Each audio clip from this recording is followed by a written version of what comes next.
O relato de uma mulher que destruiu vidas e foi parar no umbral.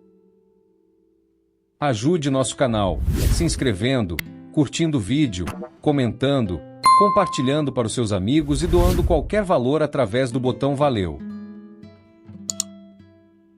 Agora vamos para esse emocionante relato. Não sei exatamente como cheguei aqui, mas a escuridão. Ela me envolveu assim que senti meu corpo ceder. Lembro-me de um frio profundo, o tipo de frio que não vem de fora, mas de dentro, como se algo tivesse me arrancado da vida. Senti meu coração parar de bater. Mas, de algum modo, eu ainda estava consciente, flutuando em uma escuridão sem fim. Não houve luz no fim do túnel, não houve paz, apenas o vazio. Quando abri os olhos, me vi em um lugar que eu não reconhecia. O ar era pesado, denso, como se cada respiração fosse um esforço. À minha volta, o mundo parecia cinzento, envolto em uma neblina espessa que me impedia de ver a distância. Havia gemidos, choros abafados, vozes que eu não conseguia identificar. Olhei ao redor, mas não havia nada familiar. O terreno, antes sólido, começou a se transformar em lama sob meus pés, um lamaçal fétido e pegajoso, como se o próprio chão estivesse apodrecendo. Eu queria gritar, mas minha voz não saía. Era como se minha garganta estivesse selada. O ar era frio, muito frio. Senti meu corpo tremer, não só por causa do ambiente, mas pelo medo que crescia dentro de mim. Queria entender o que estava acontecendo, mas só conseguia pensar em uma coisa. Estou morta. Isso é o fim. Aos poucos, comecei a perceber vultos se movendo na névoa ao meu redor. Sombras que riam, sussurravam, figuras sem forma clara, mas que me observavam de longe, como predadores, à espreita de uma presa. Eu não sabia quem ou o que eles eram, mas podia sentir a malícia em seus olhos invisíveis, a sensação de que eu estava sendo julgada. E então, antes que pudesse reagir, eles se aproximaram. Esses seres não falavam, apenas me agarraram pelos braços e me arrastaram. Tentei lutar, mas meu corpo parecia fraco, como se eu já não tivesse controle sobre ele. Me arrastaram por aquele lamaçal interminável, e eu sabia que estava indo para um lugar pior. O que me esperava, eu não sabia, mas sentia o terror crescendo com cada passo. Fui levada até o que parecia ser uma grande caverna, onde uma força invisível parecia dominar o ambiente. Ali, meu destino foi selado. Eu ouvi vozes, não as dos seres que me arrastaram, mas algo maior, mais profundo, como se a própria escuridão estivesse falando. Fui condenada a um papel que eu não compreendia completamente na hora. Observadora. Minha função seria testemunhar as consequências das minhas ações em vida. Cada pessoa que eu prejudiquei, cada vida que desmoronou por causa das minhas escolhas, agora seria meu tormento eterno. Eu assistiria à dor que causei, e essa dor seria minha também. Eu não sabia o que isso significava na prática, mas as vozes eram claras. Você verá e sentirá. As figuras sombrias que me haviam arrastado desapareceram, me deixando sozinha naquele lugar que eu logo aprenderia a chamar de lar, o umbral. Agora eu sabia. Minha morte não era o fim, era o começo de algo muito, muito pior. Os seres que me arrastaram para aquele lugar desapareceram na névoa, mas eu sabia que eles não estavam longe. Suas presenças eram como sombras espreitando ao redor, rindo baixinho, observando cada movimento meu. Eu estava sozinha, mas ao mesmo tempo cercada, e aquilo me causava uma angústia indescritível. Foi então que eles apareceram de novo, mas dessa vez com uma intenção clara. Surgiram lentamente, suas formas se tornando mais definidas conforme se aproximavam. Eram figuras humanas, mas algo nelas estava errado, distorcido. Seus olhos eram fundos, vazios, mas carregavam um brilho de prazer sádico. Esses não eram espíritos comuns, eram algo diferente. Suas auras eram pesadas, como se carregassem uma força sombria que os alimentava. Eles não eram vítimas, como eu havia imaginado antes. Eram justiceiros, ou pelo menos, era assim que se apresentavam. Vocês aqui pagam pelo que fizeram, mas somos nós que decidimos como. Nós observamos e nós julgamos, disse um deles, com uma voz áspera, como se mal conseguisse articular as palavras. Eu tentei argumentar, mas minha voz saiu trêmula, cheia de medo. Não entendo. O que eu fiz para estar aqui? Eu não sou uma assassina. Eu nunca machuquei ninguém diretamente. Eles riram. A risada deles era um som grotesco, cheio de desprezo. O líder deles, um espírito com cicatrizes profundas no rosto, se adiantou e se agachou ao meu lado, olhando nos meus olhos como se estivesse inspecionando minha alma. Você acha que está aqui por acidente? Ele sussurrou, com um sorriso frio.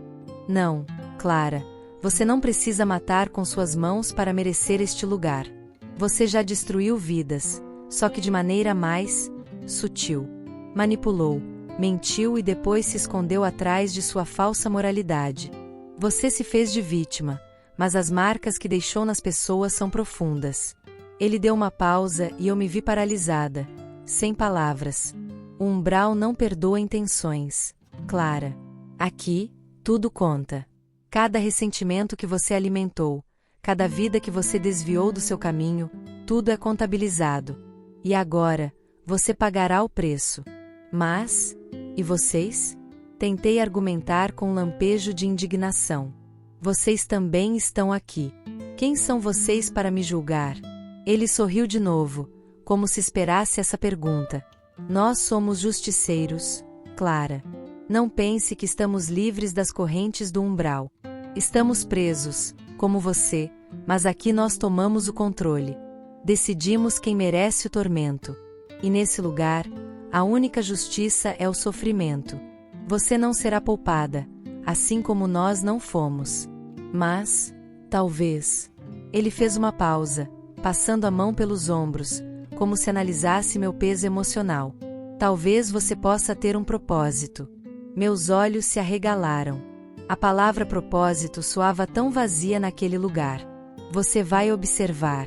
Verá cada pessoa que destruiu, cada vida que você tocou com sua malícia. Mas não será apenas uma espectadora. Você sentirá o que elas sentiram. Sentirá o desespero delas, o medo, a dor. Isso será sua função, sua sentença. Cada vez que uma dessas almas sofrer, você sofrerá junto. Eu tentei protestar. Tentei dizer que não era justo, mas não havia espaço para isso ali. Minha voz era inútil, e suas palavras eram a única lei naquele ambiente. Os justiceiros eram a força dominante no umbral, aqueles que ditavam as regras da punição. Eles não se importavam com redenção, apenas com o ciclo de dor que mantinham. O líder se levantou lentamente, como se saboreasse o momento de me condenar. Ele olhou para os outros ao redor, que apenas acenaram com a cabeça em um silêncio perturbador. Um deles se aproximou, estendeu a mão, e ao toque dele, fui lançada em um vazio escuro. Quando meus olhos se abriram novamente, eu estava em outro lugar. Reconheci o cenário de imediato. Era a casa de Vera, uma antiga colega de trabalho, a quem eu havia prejudicado de forma proposital. Eu me lembrava de como sabotei a carreira dela para garantir minha promoção. Na época, eu achava que tinha agido por autopreservação, que era o jogo natural da sobrevivência. Mas agora, aqui, tudo parecia diferente. Eu a vi sentada no sofá, com uma expressão vazia, encarando nada. As garrafas vazias ao redor e o cheiro forte de álcool dominavam o ambiente. Vera já não era mais a mulher que eu conheci. Tudo nela parecia destruído, mas eu sabia que isso não tinha acontecido de uma hora para outra. O tempo, assim como a dor, haviam sido implacáveis com ela. E eu fui a responsável por tudo. O boato que espalhei, de que Vera tinha um caso com o nosso chefe, foi a faísca que incendiou sua vida. Tudo começou no escritório, quando senti que a única maneira de garantir minha promoção era eliminando a concorrência. E Vera, dedicada e talentosa, era uma ameaça real. Espalhei os rumores sem pensar nas consequências, ou talvez tenha pensado, mas simplesmente não me importei. Quando o boato ganhou força, a direção da empresa não teve escolha a não ser afastá-la, mesmo sem provas concretas. A reputação dela estava arruinada. Ela perdeu o emprego. Mas eu não soube, nem me importei na época com o que veio depois. O que eu vi agora no umbral era algo muito mais cruel do que eu poderia imaginar. O marido de Vera, consumido pela desconfiança e humilhado pelos boatos, a deixou. Ele acreditou nas mentiras, não conseguiu lidar com a suspeita. E o casamento desmoronou. Aquele escândalo que eu provocara por puro egoísmo não destruiu apenas a carreira dela, mas toda sua vida pessoal. Ela se viu sozinha, estigmatizada e sem condições de seguir em frente. Eu sentia cada fragmento do que a atingia, como se a dor dela fosse injetada diretamente em mim. Vera tentou desesperadamente se recolocar no mercado de trabalho, mas nenhum lugar queria associar sua imagem ao escândalo. Sem perspectivas, ela caiu numa espiral de depressão e dependência de álcool e medicamentos. E eu sentia tudo isso, a humilhação, a vergonha, a culpa, como se fosse minha própria realidade. O pior, no entanto, estava por vir. Vera tinha uma filha adolescente, Camila. Quando Vera sucumbiu ao vício e à depressão, foi Camila quem teve que assumir o sustento da casa. A garota, tão jovem, foi obrigada a abandonar seus sonhos para sobreviver, e eu assisti cada passo disso como uma testemunha impotente. Eu a vi procurar empregos, desesperada para conseguir dinheiro. Mas, no fim, Camila foi forçada a se vender para homens, trocando seu corpo por dinheiro para manter a família viva. O desgosto que ela sentia por si mesma era esmagador, e eu sentia cada pedaço dessa dor. Sentia o horror que ela enfrentava, a vergonha que a consumia toda vez que se deitava com um estranho. Até que veio a gravidez. Uma adolescente, sem apoio, engravidando de um dos homens que a exploravam. Eu assisti enquanto ela, desesperada, procurava uma solução rápida, algo que acabasse com o problema antes que alguém soubesse. Camila recorreu a um aborto clandestino, perigoso e inseguro. E, ao assistir aquilo, sabia que o final seria trágico. Eu sentia a dor de Camila, tanto emocional quanto física. Vi a vida dela se esvair aos poucos durante aquele procedimento horrível. O medo em seus olhos. O arrependimento por estar ali. O pânico que tomou conta dela quando percebeu que não sobreviveria. Camila morreu naquela sala imunda, sem ninguém ao seu lado. Enquanto sua mãe, afundada no próprio tormento, mal notou sua ausência. O que começou como um boato para garantir minha ascensão no trabalho, desencadeou uma série de eventos que destruíram uma família inteira. E agora, no umbral, eu era forçada a sentir cada dor que causei, cada lágrima que provoquei. Era um ciclo de sofrimento que nunca terminava, onde as consequências se multiplicavam, ressoando como ecos intermináveis na minha alma. Os justiceiros estavam lá, observando. Suas sombras me cercavam enquanto eu me contorcia, esmagada pela culpa e pela dor. Acha que acabou? O líder dos justiceiros perguntou, com um sorriso cruel. Isso é só o começo. Você acha que manipular palavras, lançar mentiras no ar não teria consequências? Aqui, você vê o que seus olhos não viram em vida. Agora você sente o que se recusou a sentir. Suas palavras eram como facas afiadas, cravando-se em mim. Eu tremia, impotente diante da verdade que agora me consumia. Queria gritar, implorar por misericórdia, mas não havia espaço para isso. Não havia alívio. Só havia dor, a culpa e o vazio que eu deixara em outras vidas. Os justiceiros riam, satisfeitos com meu sofrimento.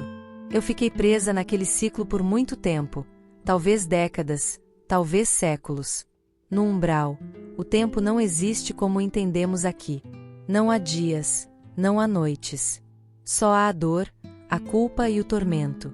Eu era condenada a reviver tudo em um ciclo interminável de sofrimento. Sentia a angústia esmagadora de Vera, o vazio que a destruiu.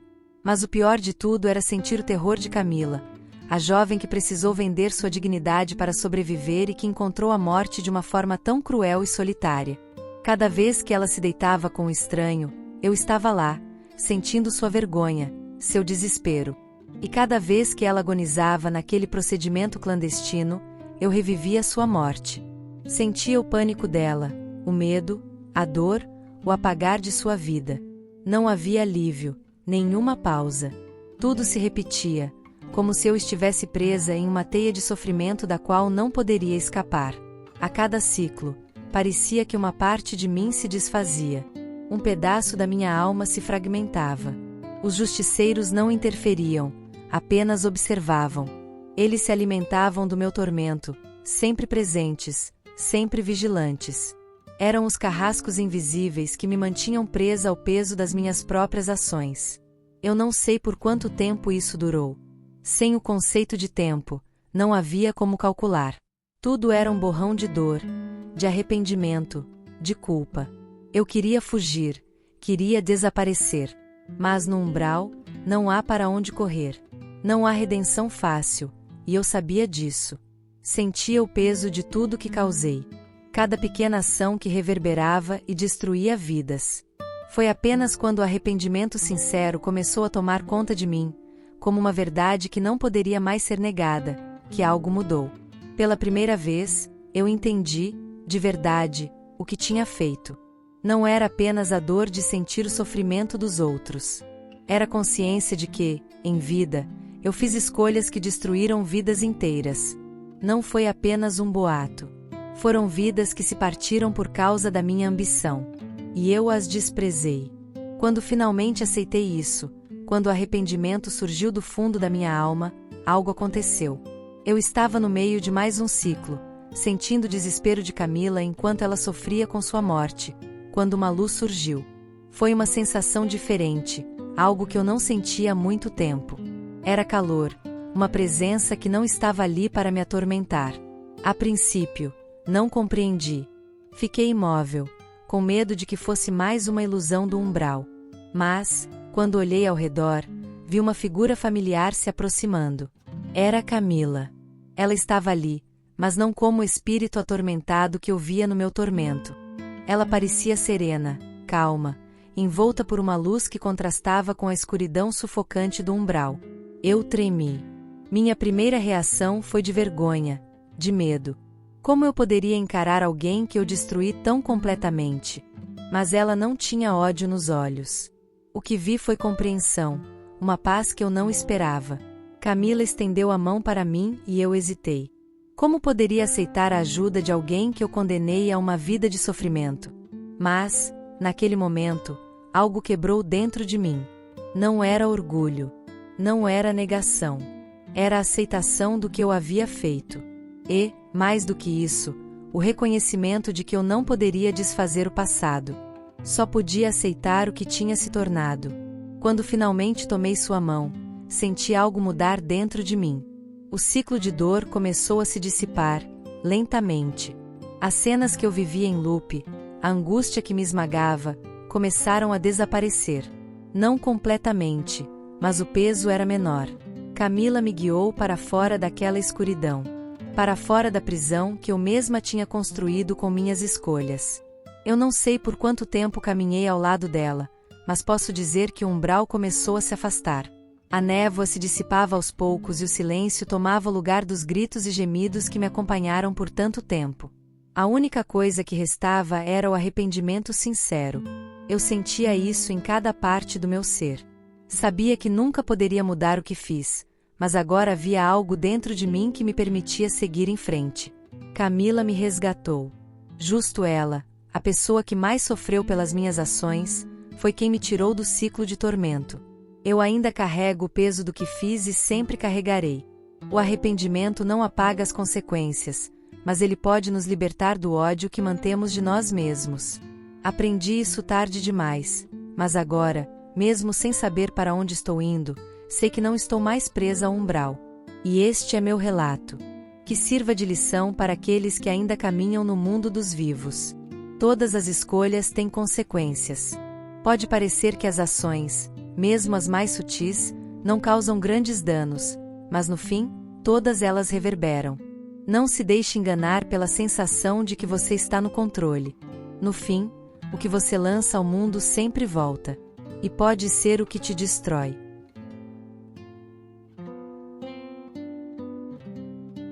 Se você gostou de nosso vídeo, não se esqueça de se inscrever, curtir o vídeo, comentar e compartilhar para os seus amigos.